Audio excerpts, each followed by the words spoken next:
আজকের ভিডিও শরীর দুর্বল লাগার কারণ ও সমাধান। ভিডিও শেষে বলে দেব যে ঘরোয়া উপায়ে কি খেলে রক্ত বাড়বে এবং কি খেলে তৎক্ষণাৎ ক্লান্তি দূর হবে। তাহলে ভিডিওটা পুরোটা দেখুন। আশা করছি আজকের ভিডিওটা আপনাদের খুবই কাজে লাগবে। অনেকেই আছেন একটু হাঁটাচলা করলেই দুর্বল লাগছে, ক্লান্তি লাগছে, ঘুম থেকে উঠে আবার ঘুম পাচ্ছে, কোনো কাজ করার ইচ্ছা নেই শরীরে। কি হতে পারে, কি কারণ হতে পারে?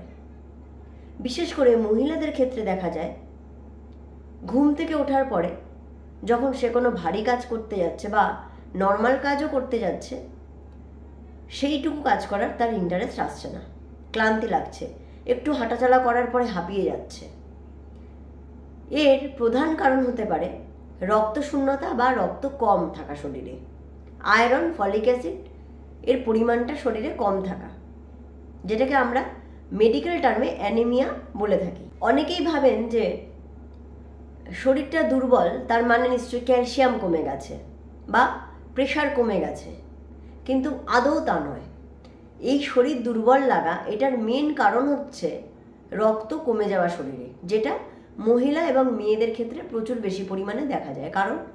কারণ মেয়েদের ক্ষেত্রে বা মহিলাদের ক্ষেত্রে কি হচ্ছে না, প্রতি মাসে যে ব্লিডিংটা হচ্ছে, যেটাকে আমরা মাসিক বলে থাকি, সেই মেনস্ট্রুয়েশন সাইকেলটা হচ্ছে, তাতে অনেক বেশি মাত্রায় রক্ত বেরিয়ে যাচ্ছে।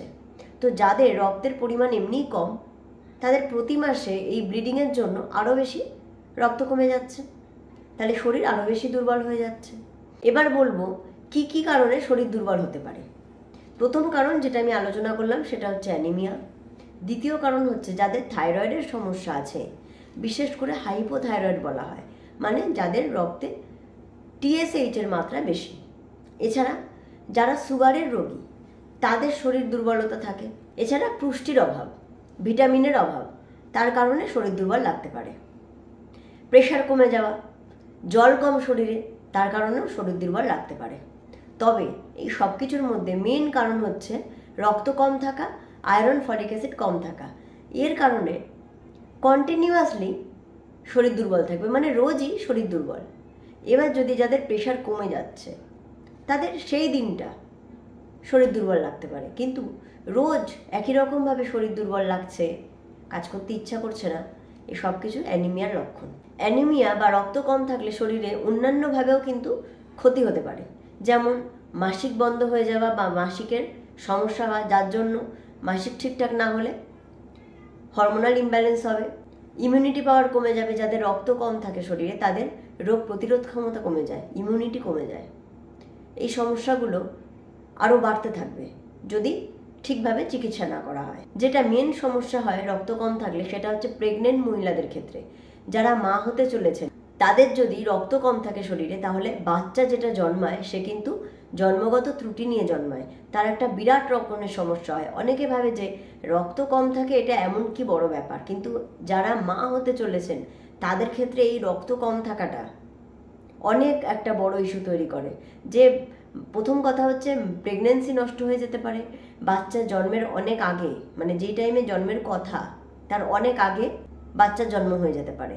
এটা একটা বিরাট বড় সমস্যা। এতে বাচ্চার জীবনের ঝুঁকি থাকে, বাচ্চা হয়তো মারাও যেতে পারে।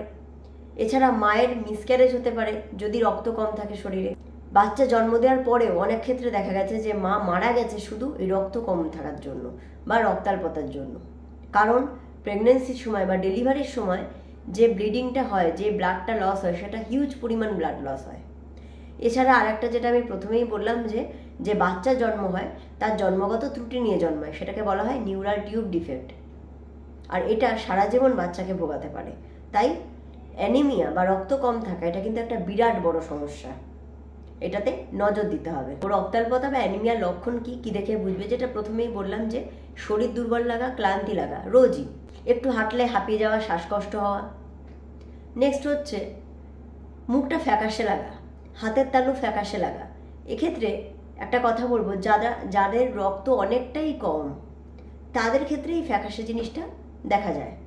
তাছাড়া এমনি খালি চোখে যদি সামান্য রক্ত কম থাকে সেটা বোঝা যায় না। মাথা ঝিমঝিম করা, মাথা যন্ত্রণা করা, এই সবই রক্ত কম থাকার লক্ষণ। আর শ্বাসকষ্ট হওয়াটাও কিন্তু রক্ত কম থাকার একটা লক্ষণ। কারণ অক্সিজেনের পরিমাণটা শরীরে কমে যাচ্ছে যদি রক্ত কম থাকে। তাই শ্বাসকষ্টটাও একটা মেন ফ্যাক্টর। এই লক্ষণগুলো যদি দেখা যায় তৎক্ষণাৎ ডাক্তারের পরামর্শ নিন, বা আপনি ঘরে বসেও আপনি একটা ব্লাড টেস্ট করে দেখে নিতে পারেন আপনার শরীরে রক্ত ঠিক আছে নাকি। তাহলে সে ব্লাড টেস্টটা কী টেস্ট? খুব কম খরচে হয়, সেটা হচ্ছে সিবিসি, কমপ্লিট ব্লাড কাউন্ট। এর মধ্যে কি দেখা যাবে? হিমোগ্লোবিনের পরিমাণ, আরবিসির পরিমাণ মানে লোহিত রক্তকণিকার পরিমাণ, আরও কিছু কম্পাউন্ড দেখা যাবে যেটা আপনার পক্ষে বোঝা সম্ভব নয়, সেটা ডাক্তাররাই একমাত্র বুঝতে পারবে। এই complete blood count CBC test করলে বোঝা যায় আপনার যদি অ্যানিমিয়া হয়ে থাকে সেটা কী টাইপের অ্যানিমিয়া হয়েছে সেটাও কিছুটা বোঝা যায়। তাহলে এটা হলো কমপ্লিট ব্লাড কাউন্ট। এছাড়া যারা শুধু রক্তের পরিমাণটা জানতে চাইছেন সেটাকে বলা হয় হিমোগ্লোবিন পার্সেন্টেজ দেখা, শুধু হিমোগ্লোবিন পার্সেন্টেজ সেটাও দেখা যায়। এছাড়া সিরাম আয়রন, ফেরিটিন, এই টেস্টটা করেও দেখা যায় যে শরীরের মধ্যে, রক্তের মধ্যে আয়রন আর ফেরিটিনের পরিমাণটা কেমন আছে। তাহলে আপনি নিজে থেকেই এই রক্ত পরীক্ষা করতে পারেন। যদি দেখা যায় যে নর্মাল লেভেলের থেকে অনেক কম আছে, তৎক্ষণাৎ ডাক্তারের পরামর্শ নিন, বা যে লক্ষণগুলো আমি বললাম সেগুলো যদি আপনি বুঝতে পারেন যে ক্লান্তি লাগছে, মেন লক্ষণ যেটা, যদি এরকম মনে হয় তৎক্ষণাৎ ডাক্তারের পরামর্শ নিন। বইয়ের চিকিৎসা কী আছে?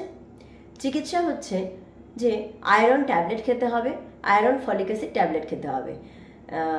এই ট্যাবলেটটা আপনার ডাক্তারবাবু আপনার রক্তের পরিমাণ কতটা কম আছে সেটার উপর ডিপেন্ড করে আপনাকে 1 মাস, 3 মাস বা 6 মাসের ওষুধ দিয়ে থাকেন।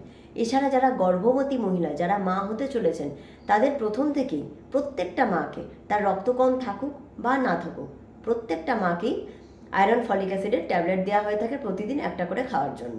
এবার আমি বলবো ঘরোয়া উপায় এমন কি খাবার আছে যেটা রক্ত বাড়াতে সাহায্য করবে। তার মধ্যে প্রথম খাবারই হচ্ছে কুলেখাড়ার পাতা। কুলেখাড়ার পাতা বাজার থেকে এনে সেটাকে রস করে বা ভালো করে ধুয়ে সেটাকে সেদ্ধ করে সেই জলটা খাওয়া যেতে পারে। এটা রক্ত কম থাকা রোগীরা, অ্যানিমিয়া রোগীরা খেতে পারেন, অনেক উপকার দেবে। ফলের মধ্যে আয়রন বাড়ানোর জন্য বেদানা খুব উপকারী। শাকের মধ্যে লাল শাক, নোটে শাক, কচু শাক, পালং শাক। তবে এতগুলো শাকের মধ্যে কচু শাক রক্ত বা আয়রন বাড়ানোর জন্য বিশেষভাবে কাজ করে। এছাড়া ছোলা, মটরশুঁটি, টমেটো, মিষ্টি আলু, এগুলো রক্ত বাড়াতে সাহায্য করে। বিশেষ একটা খাবার বলবো রক্ত বাড়ানো, সেটা হচ্ছে খেজুর। এতগুলো খাবারের মধ্যে যদি আপনি 3টে খাবার জিজ্ঞেস করেন যে সব থেকে ভালো খাবার কি, সেটা হচ্ছে কুলেখাড়ার পাতা, 2 নাম্বার হচ্ছে কচু শাক, 3 নাম্বার হচ্ছে খেজুর। তাহলে ঘরোয়া উপায় আমি যদি ওষুধ না খেয়ে রক্ত বাড়ানোর চেষ্টা করি, এই খাবারগুলোর উপরে ধ্যান দিতে হবে। যাদের প্রেশার কম থাকে, যাদের প্রেশারের ওষুধ খাচ্ছেন না বা হাইপার টেনশন নেই, তারা লবণ চিনির জল খান, ডাবের জল, খেজুর, সোয়াবিন, পেয়ারা আর ডার্ক চকলেট। এই কটা জিনিস সঙ্গে সঙ্গে আপনার ক্লান্তি বা দুর্বলতা দূর করতে সাহায্য করবে। আশা করছি আজকের ভিডিওটা যথেষ্ট হেল্পফুল ছিল। অন্য ভিডিও নিয়ে আবার দেখা হচ্ছে। ধন্যবাদ।